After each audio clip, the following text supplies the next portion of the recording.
আমি আসলতে এই মুহূৰ্তত অসম চৰকাৰ আৰু তিনিচুকীয়া জিলা প্ৰশাসনক তীব্ৰভাৱে গৰিহণা দিছোঁ আৰু নিন্দা কৰিছোঁ। আজি আমাৰ চাহ জনগোষ্ঠী আদিবাসী সমাজৰ যি প্ৰাপ্য অধিকাৰ, সেই প্ৰাপ্য অধিকাৰ বিচাৰি আমি ডুমডুমাত এখন গণসমাৱেশ আয়োজন কৰিছিলোঁ। কিন্তু ইতিমধ্যে অসম চৰকাৰ আৰু তিনিচুকীয়া জিলা প্ৰশাসনে কিন্তু আমাক এই গণসমাৱেশৰ কাৰণে অনুমতি প্ৰদান নকৰিলে।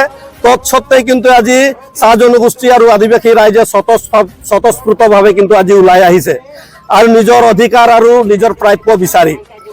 আৰু আপোনালোকে গম পায় যে অসম চৰকাৰখনে চৰকাৰ গঠন কৰাৰ আগতে চাহ জনগোষ্ঠী আৰু আদিবাসী ৰাইজক প্ৰতিশ্ৰুতি প্ৰদান কৰিছিলে যে চাহ জনগোষ্ঠী আৰু আদিবাসী ৰাইজক ভূমিৰ পট্টা প্ৰদান কৰা হ'ব, চাহ শ্ৰমিক ৰাইজক 351 টকা হাজিৰা প্ৰদান কৰা হ'ব, চাহ জনগোষ্ঠীৰ লগতে 6 জনগোষ্ঠীক জনজাতিকৰণৰ মৰ্যাদা প্ৰদান কৰা হ'ব। কিন্তু আজি দুৰ্ভাগ্যজনক, আজি এই চৰকাৰখনে আজি কিন্তু উলটাখন মাৰিছে। এইটো চৰম দুৰ্ভাগ্যজনক। আমি তীব্ৰভাৱে আমি নিন্দা কৰিছোঁ। আজি এটাও কিন্তু যিবিলাক প্ৰতিশ্ৰুতি প্ৰদান কৰিছে এই চৰকাৰখনে কিন্তু আজি কিন্তু তেওঁলোকে ফুলফিল নকৰিলে। গতিকে আমি আহ্বান জনাইছোঁ, সময় থাকোঁতে এই চৰকাৰখনে চাহ জনগোষ্ঠী আদিবাসী সমাজৰ যিবিলাক সমস্যা আছে, যিবিলাক প্ৰাপ্য অধিকাৰ আছে, তেওঁলোকে দিবলৈ প্ৰস্তুত হওক। অন্যথা কিন্তু আমি এই চৰকাৰ তথা আমাৰ যিবিলাক জনপ্ৰতিনিধি আছে, আমাৰ ভোটেৰে যিবিলাক ৰজা হৈ আছে, সেইসকলক কিন্তু পৰৱৰ্তী সময়ত 2026 যিটো বিধানসভা নিৰ্বাচন হ'ব কিন্তু আমি উফৰাই পেলাবলৈ কিন্তু আমি বাধ্য হ'ম। গণসমাৱেশ আয়োজন কৰা আমাৰ মূল লক্ষ্য উদ্দেশ্য আছিলে যে চাহ জনগোষ্ঠী আৰু আদিবাসী ৰাইজৰ যি মূল দাবী আছে, ভূমিপট্টা, জনজাতিকৰণ আৰু আমাৰ ৰাজনৈতিক অধিকাৰ, এই তিনিটা যেতিয়ালৈকে আমি সুৰক্ষিতভাৱে আমি নাপাওঁ কিন্তু আমি চাহ জনজাতি ছাত্ৰ সন্থা আৰু আদিবাসী ছাত্ৰ সন্থা শান্ত হৈ নাথাকো। আমাৰ এয়া অকল আৰম্ভণিহে। আমি আজি 1 ছেপ্টেম্বৰৰ পৰা আমি আৰম্ভণি কৰিছোঁ। কিন্তু যদি চৰকাৰে এই কথাবিলাক যদি আওকাণ কৰে, এইবাৰ পঞ্চায়ত নিৰ্বাচনত কিন্তু ইয়াৰ পৰিণাম ভুগিব, এইটো 100%। 5টা সংগঠন আমি একগোট হৈছোঁ। আমাক বাৰম্বাৰ আমাক ঠগি আছে। 2016 চনত যেতিয়া আসনত যেতিয়া বিজেপি চৰকাৰ আহিলে, নৰেন্দ্ৰ মোদী চৰকাৰ আৰু সৰ্বানন্দ সোণোৱালৰ চৰকাৰ আমাক প্ৰতিশ্ৰুতি দিছিলে। নিৰ্বাচনী ইস্তাৰত কথাখিনি কোৱা হৈছিলে যে আমি জনজাতিকৰণ কৰি দিম বুলি, 351 টকা দৈনিক মজুৰি আমি কৰি দিম বুলি। কৰিলে জানো? আজিলৈকে কৰি দিয়া নহ'ল। কি কাৰণে কৰি দিয়া নহ'ল? অকল ভোটৰ স্বাৰ্থত এই মানুহখিনিক ব্যৱহাৰ কৰা হ'ল নেকি? আমাৰ প্ৰশ্ন এই চৰকাৰখনলৈ, নৰেন্দ্ৰ মোদী চৰকাৰখনলৈ আমাৰ প্ৰশ্ন যে আমাক অকল ব্যৱহাৰ কৰিবলৈ আহিছে নেকি? কংগ্ৰেছ চৰকাৰে ব্যৱহাৰ কৰিলে, বৰ্তমান বিজেপি চৰকাৰে আমাক ব্যৱহাৰ কৰি আছে। গতিকে আমি কিমান ব্যৱহাৰ হৈ থাকিম? যাৰ কাৰণে আমি একগোট হৈছে আৰু আপোনালোক ব্যৱহাৰ কৰা ইয়াৰ প্ৰস্তুত আমি 2024 দেখাই দিম। হয়, আজি আমি সদৌ অসম আদিবাসী ছাত্ৰ সন্থা, অসম চাহ জনজাতি ছাত্ৰ সন্থা, চাহ জনগোষ্ঠীয় জাতীয় মহাসভা, অসম চাহ মজদুৰ সংঘ আৰু ভাৰতীয় চাহ মজদুৰ সংঘৰ যৌথ উদ্যোগত, তিনিচুকীয়া জিলাৰ যৌথ উদ্যোগত আজি আমি বিশাল গণসমাৱেশৰ অনুষ্ঠিত কৰিছিলোঁ। আৰু এই বিশাল গণসমাৱেশত আমাক কিন্তু চৰকাৰে চলেৰে বলেৰে কৌশলেৰে চৰকাৰৰ এটা ভয় হৈছে যে আজি বিভিন্ন আদিবাসী চাহ জনগোষ্ঠীয় দল সংগঠনে যদি একত্ৰিত হৈছে তেতিয়াহ'লে চৰকাৰৰ ৰাতি চাগে টোপনি হোৱা নাই অসমৰ মুখ্যমন্ত্ৰী হিমন্ত বিশ্ব শৰ্মাৰ। এইটোৰ কাৰণে এই সমবেতটো নোহোৱাৰ কাৰণে আমাক বহুত ধৰণৰ ষড়যন্ত্ৰ কৰিলে।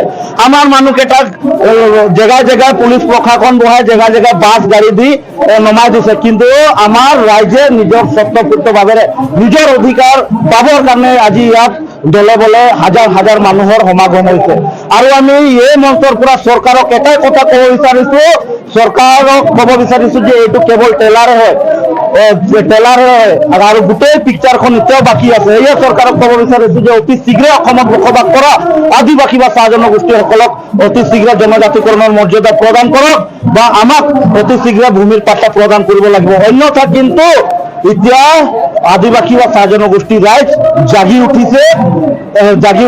ইয়াৰ কিন্তু ফলাফল চৰকাৰ কেন্দ্ৰ শাসনাধীষ্ঠ বা ৰাজ্য শাসনাধীষ্ঠ বিজেপি চৰকাৰখনে অতি শীঘ্ৰে দেখা পাব। 2024 চনৰ পঞ্চায়ত ইলেকশ্যনতে তেখেতবিলাকত আমি খেলা দেখা পাম। আমি আজি জ্যোতিনগৰ খেলপথাৰত উপস্থিত হৈছোঁ, যিহেতু আমাৰ বৃহৎ দীৰ্ঘদিনৰ এটা দাবী আছিলে যে আমাৰ আদিবাসী চাহ জনগোষ্ঠীৰ ৰাইজসকলক আমাৰ ভূমিপট্টা প্ৰদান কৰিব লাগিব। কিন্তু এই চৰকাৰখনে অসম চৰকাৰখনে আজি ইমান দিনৰ পৰ্যন্ত আমাৰ যি অধিকাৰ, সেই অধিকাৰৰ প্ৰতি আমাৰ প্ৰযোজনা কৰি আছে।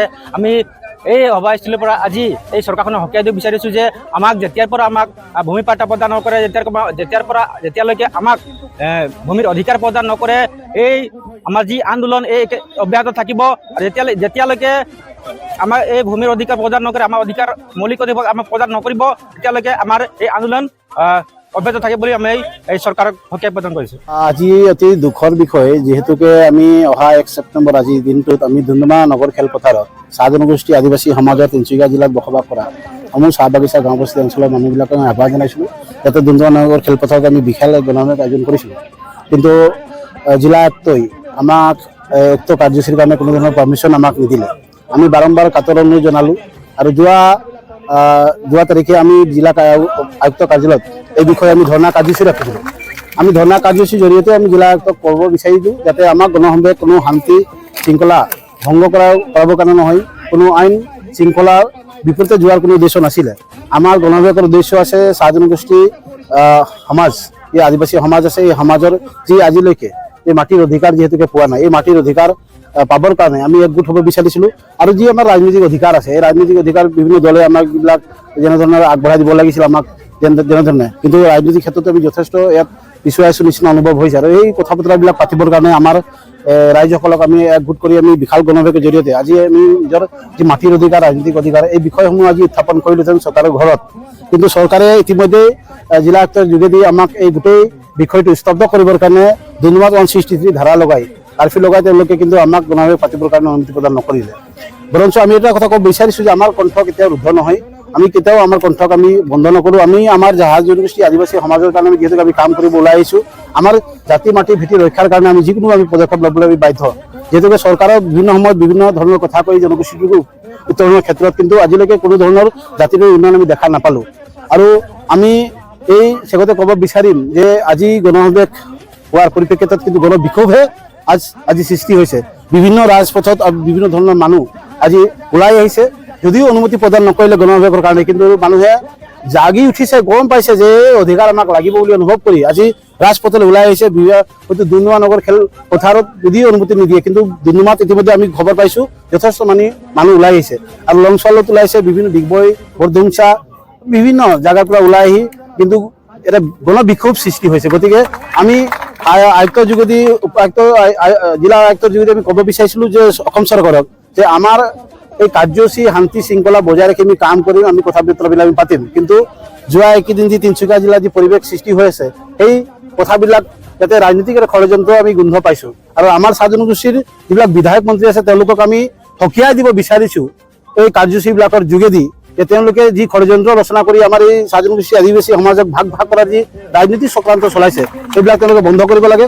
অন্যথা 2026 বেছি দিন নাই, 2026 তেওঁলোকক আমি উচ্চ শিক্ষা দিম।